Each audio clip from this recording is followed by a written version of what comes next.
Quý vị đang theo dõi chương trình Theo Dùng Tiền của đài Lê Lợi Sài Gòn TV và chúng tôi đang bàn với quý vị về ngân hàng với ông Jack Choi là President and CEO của ngân hàng Unity Bank tại vùng Southern California.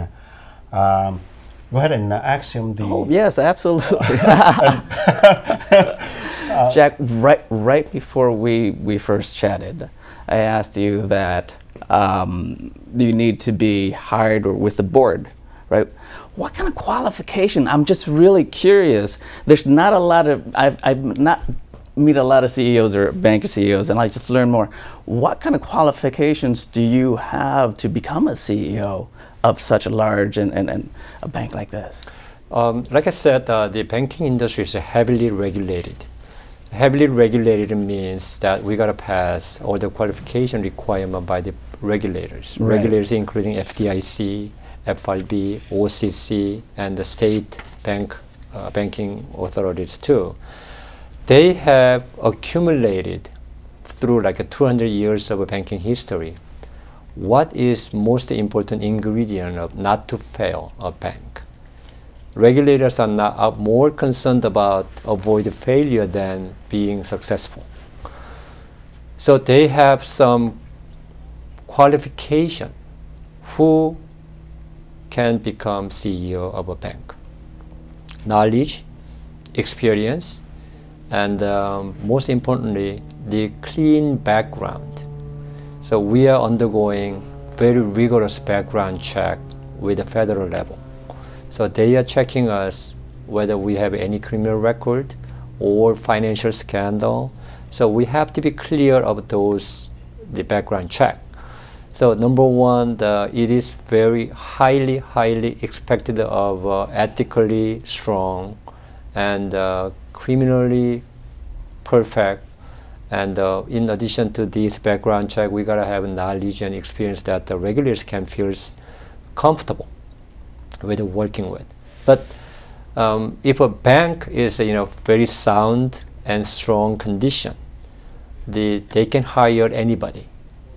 So board can hire technically anybody from the street, but the board is trained too. So the board is trying to follow the same guidelines the regulators want. So it's kind of coinciding with the regulators' expectation when the board is selecting their CEO. So they want experience, they want knowledge, and they want those background. So I think these three are the main factors in selecting a CEO. I see. As in my company, I own Integrity Escrow. Actually, all of our employees go through a stringent background check with the DOJ and so forth. I know your banks, at what level does it stop? Is it just the CEO gets a DOJ check, or does the management, or maybe the bankers? Is it all the employees or some of the employees? It's rather complicated because when a bank is under supervision, meaning the bank is either set up business, new bank, or bank is in trouble, then we gotta go through the federal investigation of the background check of many chief officers. But if bank is seasoned and the bank doesn't have any trouble with the regulators, we just go through normal background check of many ordinary companies too.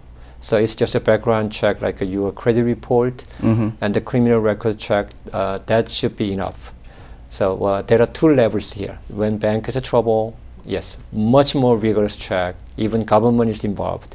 But when the bank is in a sound condition, then it's kind of a normal process of other companies have. Well, I'm glad your bank is very sound, and actually your bank, everybody checks out great. Let me ask you, so before the board hire a new CEO, besides interviewing him or her, for his or her qualifications and experience, do you have to have a stamp approval from the banking authorities also, the state and federal also, or you have to submit his resume and also application to the FDIC or whoever regulates your banks also? Yes, it goes the same way too. When the bank is in trouble, then the regulators must approve or say no to the potential CEO.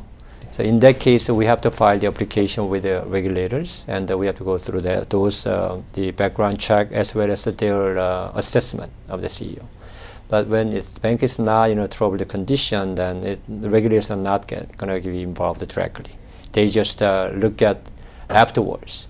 And if they see any CEO, they think they have some problem, they ask the bank, the board, why and how did you select him or her?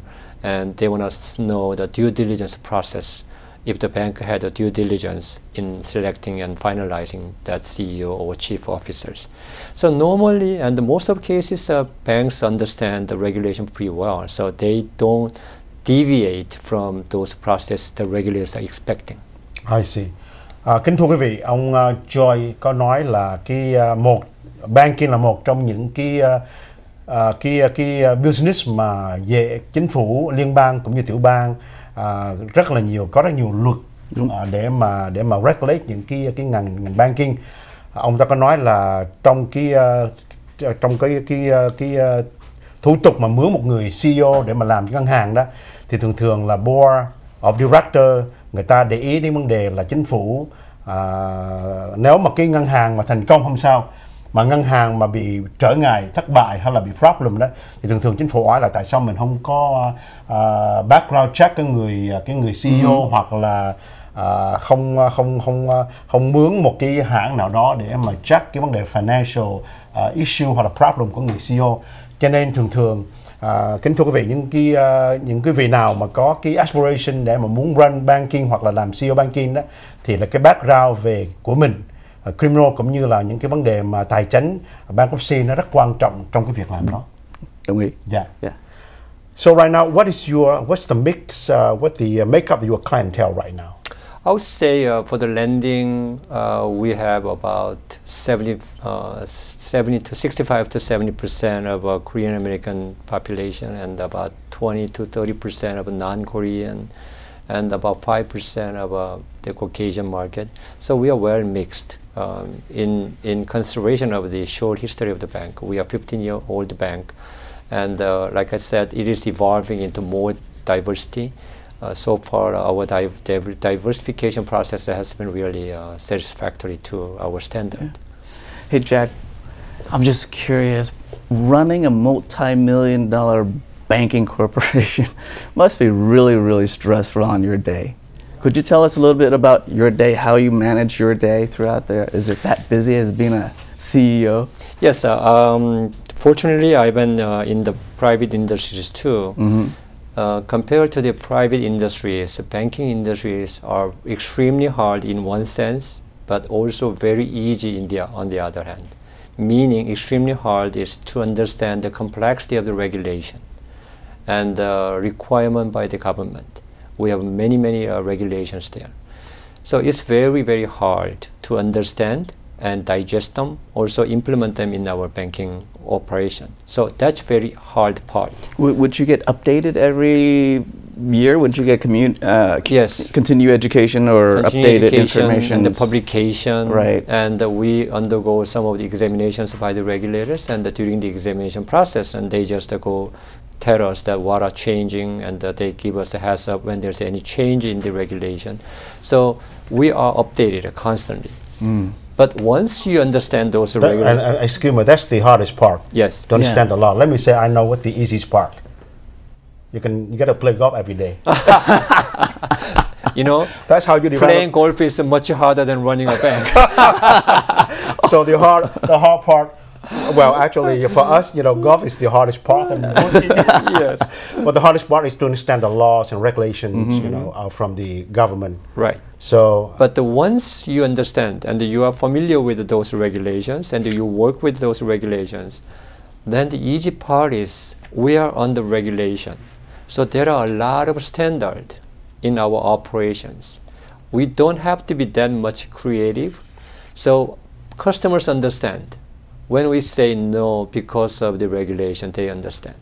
So we can pretty much control the risks, and any deviations must be understood, must be documented. So in a way, our risk profile is much smaller than the private industry, because already we got We got many supervision. We have to have an auditor statement every year, and we got the examination by regulators, which is more cumbersome and robust than the financial audit. So everybody's watching our bank. So I totally understand. It's easier to run the bank. But there are some misfortune happenings in the banking industry. Some bankers, they go out of their regulation and they try some incredible things and finally getting into trouble and fail. That causes a lot of trouble to the regulators. It causes a lot of trouble to the community, also their employees and the board, the investors. But there are some mishaps like that. But other than that, most banks are running under that standard, the requirement. So that's why I call that it's easy, because you follow the direction, then there's not much room for big mistakes. So it's not easy to play golf and develop business, relationship and getting clients. Oh, Unity is a very strong bank. It's went through all that weather all the storms and so forth. So it's a very strong bank. How long has your bank in business? Myself? Yes, your bank. My bank is started in 2002. Last year was the 15th year anniversary. That's a fantastic, healthy start. Yes, fantastic. One last question. What kind of lesson can you give the young Vietnamese audience who aspire to be a banker like you? I am very thrilled by watching your community to grow, and also a lot of eagerness in education and the belief in education, and your community involvement by the young generation is really, really great. You have a great asset. There must be a good financial system in the community. It doesn't have to be Vietnamese American Bank, but at least there must be some financial institution to support the growth of the community. Young generations, especially when they study like economics or business or financial or accounting, this is a good avenue for them to fulfill their dream. And bankers are always respected because we are understood by the people, by the community, that we can be trusted. So young people, my blessing is there are some people who want to become really rich, big rich like a Tom, and those people might not be the bank is not a good place for them. But the banking industry, if they want the understanding of regulation, and that they got excited with the community development and working with the people who can be trusted, this is a great opportunity for them. So your community is growing, and the wealth level of a community is large enough, and a lot of education, and also a big interaction with the Vietnam and the Southeast Asian countries. So you need a lot of talent to come to banking industry, and I am positive that you're going to have a lot of good bankers in your community soon. Thank you very much. Thank you, Jack. My pleasure. Chúng tôi xin cảm ơn quý vị đã theo dõi chương trình Khởi Dùng Tiền của Đài Lưu Cửa Sài TV và chương trình Banking với ông Jack Choi của ngân hàng Unity Bank. Chúng tôi hy vọng nhất là những khán giả trẻ, đây là chương trình mà giúp cho quý vị khán giả trẻ có được cái aspiration để mà làm việc cũng như là running hoặc là starting một số ngân hàng trong cộng đồng Việt Nam của chúng ta. Xin cảm ơn quý vị. Xin chào quý vị. Thank you for having me, and I am promising that we're going to have a good, prosperous relationship together, and I will try all the effort to help our both communities to grow. Thank you very much. Thank you, Jack. Thank you. Thank you for coming.